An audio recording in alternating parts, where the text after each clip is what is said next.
Is your Rogers NextBox constantly freezing?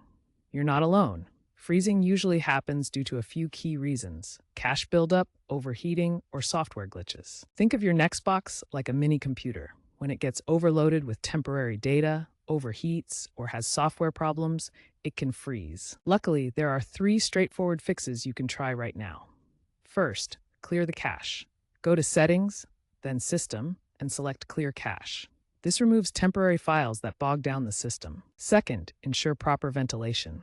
Make sure your NextBox has at least 10 centimeters of space around it on all sides and isn't near any heat sources. Overheating is a major cause of freezes. Finally, try a simple reboot.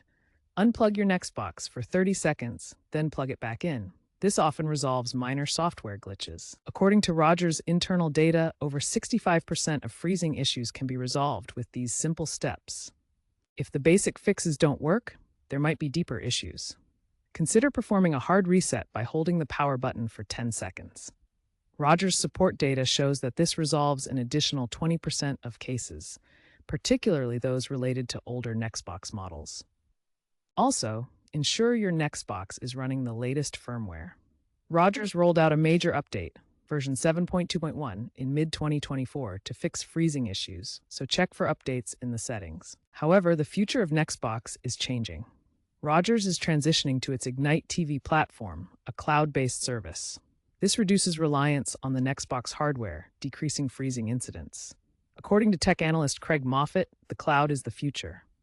If your NextBox continues to freeze, consider upgrading to Ignite TV or contacting Rogers for a hardware swap, especially if your device is under warranty. With trends shifting towards IoT integration and AI diagnostics, older devices will likely be phased out.